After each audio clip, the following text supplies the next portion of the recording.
everyone and welcome back to my channel, and in today's video we are going to be doing some orchid updates from some of the orchids that I featured in videos over the last few months, particularly my orchids that are involved with the Inorganic Media trials and project, and to update you on their progress, particularly those in Pumice, and let you know how they're getting on. And I will of course link this into the playlist, the Inorganic Media series, so if you want to check that playlist then there's a link down below, or obviously just in the playlist section of my channel.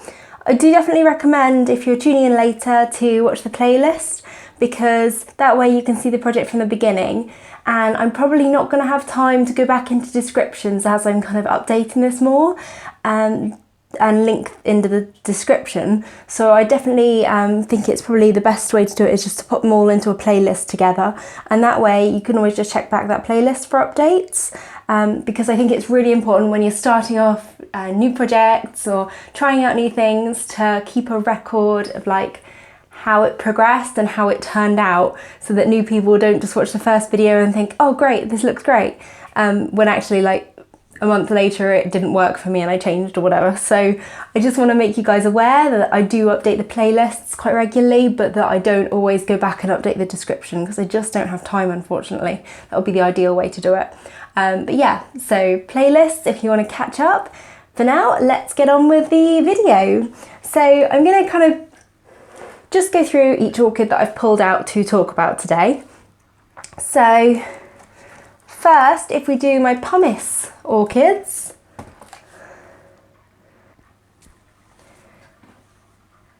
so this little guy here is the Cattleya Violacea Rosea Dark Lip. This is one of the first ones that I switched into Pumice when I was doing my inorganic media trials to try and find a more moisture retentive media. And the good news is I found it in the form of Pumice. The bad news is it still had the dry top layer, just not quite to the same extent as Leca. So I popped the horticultural grit that I got, which is just small, inert, non-wicking pebbles basically, which doesn't suck moisture from root tips. It still dries out, but because it's not porous, it doesn't pull the moisture out of the root tips. So the top layer can be dry and not desiccate the root tips, and I'm finding this with even my Miltoniopsis. So that's a way to get around it. But overall, Pumice does retain more moisture than Leca, and I've seen massive improvements in root growth in this little one since I switched to this. Now this one I first put into Leca and it hated it, it absolutely hated it. The roots just wouldn't grow and new root tips were dying when they were hitting the top layer. So I put it into a bark moss mix while I figured out what to do with it.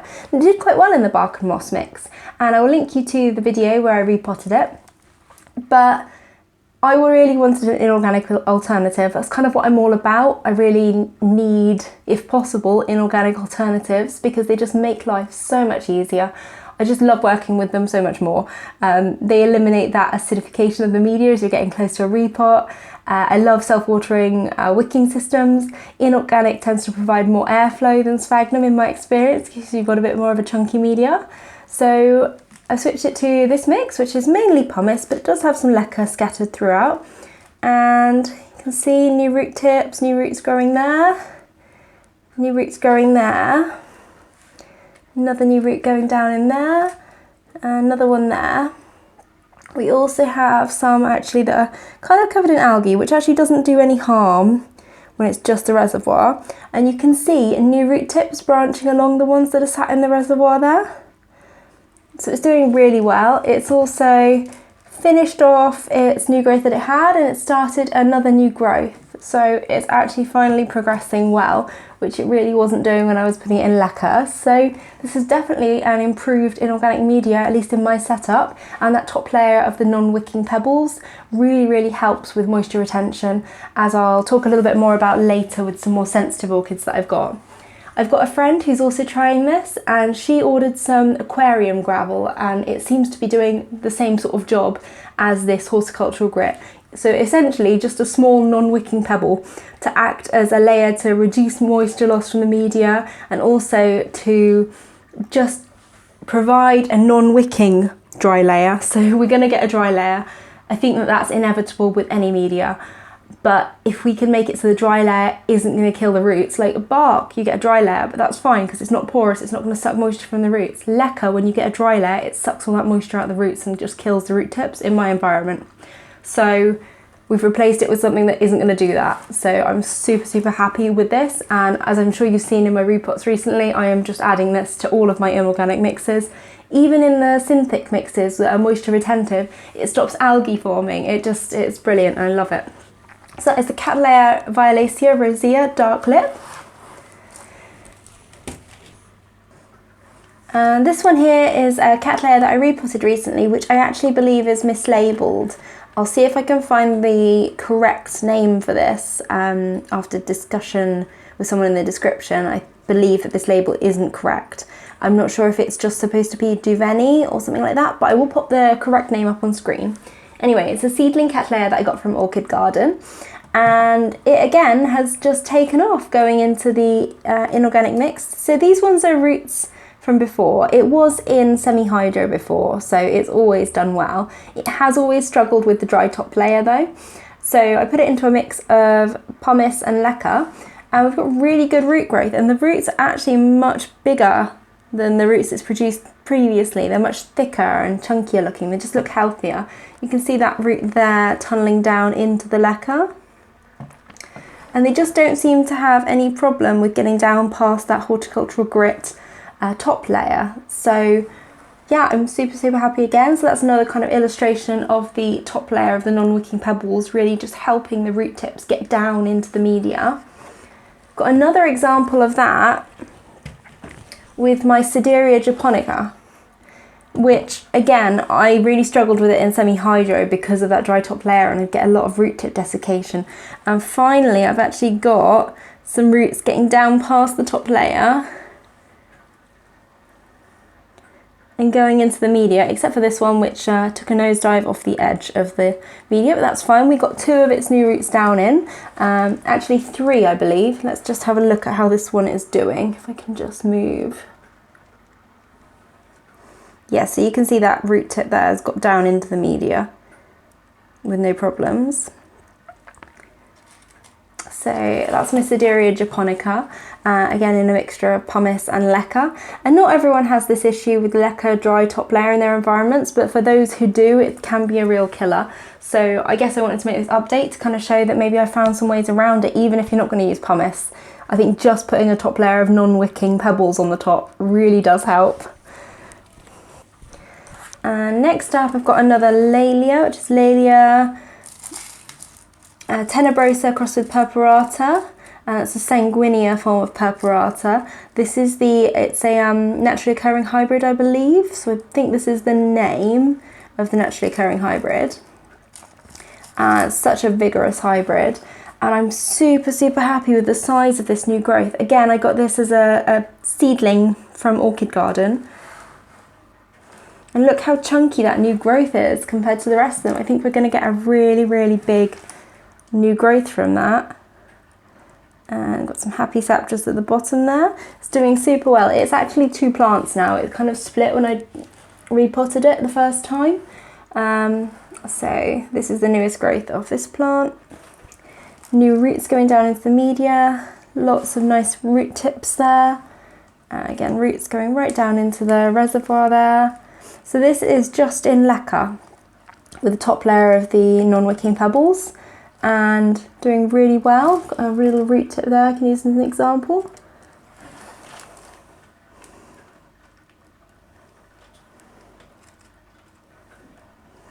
It's not bothered at all by the pebbles there. And another one that I featured in the same repot video as the first Cattleya, the Cattleya Violacea that I showed you, was the Phalaenopsis cornucervi, FMA Cattleya. I'm probably saying that wrong. Apologies. Anyway, this one didn't do much for a while.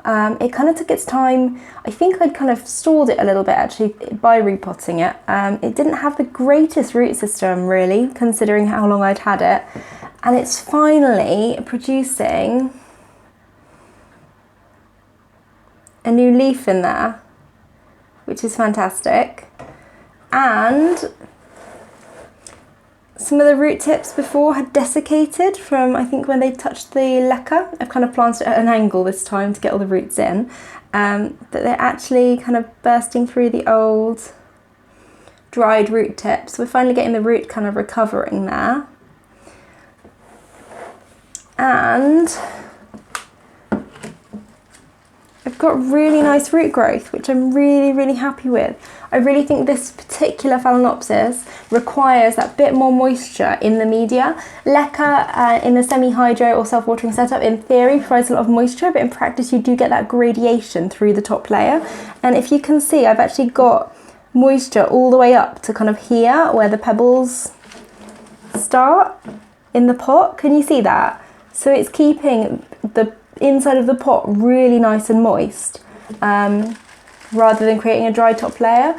And I think that the roots really appreciate this about the pumice mix. So that one is going all the way down there. So I think it's finally happy and recovering, and you can see obviously the fact that it's starting a new leaf finally. I think we have found a media that suits it much better than semi-hydro and leca. So yeah, that is the Phalaenopsis cornu-cervi FMA Cattleya. Next, we're going to look at another orchid that I featured in the initial test of pumice, and this is the Sederia japonica crossed with Neo-stylis gigantea, which is also called Rincoreda's Dragon Charmy. And this one has put out a new leaf. It's a little bit set back, I guess, by the repot. It's putting out a new root there, and this is one that's been super fussy with me in terms of roots. So I guess the real test here is if that new root can happily kind of get down into the media. So I'll keep you guys updated with that one. It did have a new root when I first repotted it into the pumice, which was doing so well, and then it did desiccate, unfortunately. I think the pumice, obviously there was still a dry top layer, not obviously as bad as leca, but still enough that this fussy little one hated it. So I've added a top layer of the non-wicking pebbles, and we will see if it prefers them. I think it probably will. I've also put it into now a little self-watering pot. I just put it in a cup before and it was growing roots in the media. So I just repotted it. It was sucking its reservoir dry a little bit too fast in the little cup it was in. So that is my Neo-stylis gigantea across the Sederia japonica. Next, I just want to talk to you briefly about an orchid that I haven't actually, I don't think, shown you very much. So this is Neophonetia falcata, Coca Kudan, crossed with Neo-stylis celestis, and it's actually a variety of the celestis. It's not the, it's like a bluer version, I think. I will try and find the name to put up on screen. Either way, this in theory is the same sort of cross as just a normal Neo-stylis loosenary. You can kind of see that the form does look a little bit different from the Neo-stylis loosenary. I think this is from the different Neophonetia parent in its parentage. And it has been an absolute nightmare for me. I put it into bark to start with, all of its roots died. Bearing in mind it came in bark, just really broken down bark. I think the roots were potentially on the way out to start with. I put it in moss to recover it. It grew roots and then they all turned orange and rotted. Great, so that was in a kokedama kind of moss format, which is kind of the traditional Neophonetia potting method. So I thought, well, the Neo-stylis in it, obviously it doesn't like the moss. So I put it into semi-hydro and leca. It grew a couple of roots and then they died. At this point, it was losing bottom leaves. It did used to have another fan. It stopped growing these leaves at all. And it just kind of looked, I was kind of giving up on it and looking for another Neo-stylis loosenary to replace it. So while I was trying this kind of pumice leca mix setups and the top layer of the inert non-wicking media, I thought I would try this out. Oh, another thing I didn't mention is I also tried to grow it basketed after the first 3 potting methods had failed. And it did produce another root. At that point, once that root had been produced, I put it into this media because these type of medias sometimes aren't very good for recovering orchids in. and I've been so desperate with this, it was kind of its last chance. I wanted to give it a root, so I was just watering it every single day, like soaking it, which was annoying, and it was also dehydrating, I think, because it does like a little bit more moisture than that. I don't know what on earth has gone wrong with this orchid, if I've just every single time repotted it at the wrong time or into the wrong media. I've tortured it basically, but we finally have a root, and it's actually branching now, so this is the branching root tip. So I'm super happy with that. And it's now actually just started growing another leaf in there, I don't know if you can see. So finally recovered. Don't know what the problem with this particular hybrid was, just very fussy in my environment, obviously, but it's finally recovering, so I thought I'd share that with you guys and how I'm keeping it. So that is the Neo-stylis falcata coca cuden crossed with Neo-stylis celestis, and I'll put the full name from Classen up on screen for you. Next, I wanted to update you on a Cattleya seedling that I have. So this one has been growing in a mixture of leca and pumice, and it's got really great roots now. So you can kind of see all the roots in the pot there. It's doing super well. Really happy with how it's doing, and it's got another new growth starting. So this is a Dowiana seedling that I bought after my initial Dowiana disaster, which was where I got kind of a expensive one off eBay that turned out to be a rescue with hardly any roots, which then did put out a lot of new roots, but I at the same time bought a little seedling, and the seedling's actually doing better. It grew roots much faster because it was healthier to start with. So that's my little Dowiana seedling, and then if one of them's mislabeled, hopefully both of them haven't been. So hopefully I do still get a Dowiana even if one is mislabeled, because I don't really totally trust nursery labelling all the time. So that's my little Dowiana seedling. Next, I just wanted to talk to you a little bit about a Vanda seedling, which is Tessellata crossed with Mimi Palmer. And this one I got from a little flask when I kind of first started out, and I messed up with it so many times and tried to grow it bare root, tried to grow it in bark, before realising, you know, seedlings kind of need moss. It was definitely a learning curve, and it's taught me a lot. But I put it into moss and it finally started recovering, and I've recently repotted it into Synthic, and it's grown the nicest root. This one here, really good root going down in there.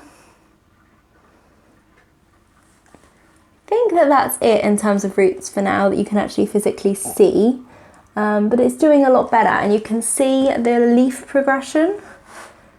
So this is like where I messed up with it, this little tiny leaf that it produced. Then they've gradually got bigger and finally getting bigger still. So finally on the right track with it. So that's a little Vanda seedling that I have, and that's in a Synthic and pumice and leca mix. Next, I just wanted to talk to you about an Oncidium that I repotted a while ago into pumice and leca when I first started doing my Oncidium repots into this media.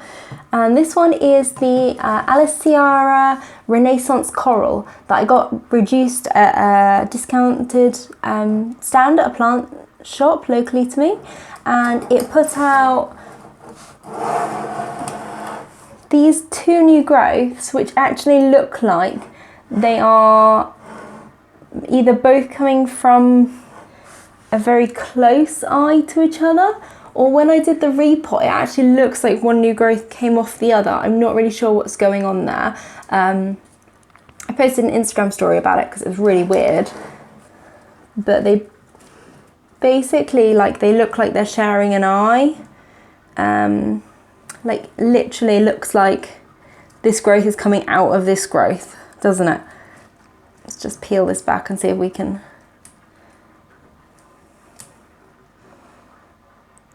Yeah, anyway, don't know what's going on there, but it's put out two new growths regardless of the how, and it's actually got really good roots. So it seems to be enjoying the leca pumice mix, doesn't seem to be too dry for it at all. It's actively growing roots at the moment, so I think it'll do just fine. So I transitioned all of my Oncidiums into either pumice lacquer mixes or pumice synthetic mixes, and I wanted to wait a little bit longer before I update you guys on the Miltoniopsis that I repotted first into synthetic mixes, just because they are the ones that's going to take the absolute longest to adapt. I really want to give it a bit longer before I talk to you guys about it, because with Miltoniopsis things can look like they're going so well, and just as a kind of side note, I wouldn't have then repotted all of the rest of my Oncidiums into pumice synthetic mixes if I wasn't really optimistic and really happy with it. But at the same time, Miltoniopsis can really quickly take a nosedive, and it could be that in 6 months they just all rot.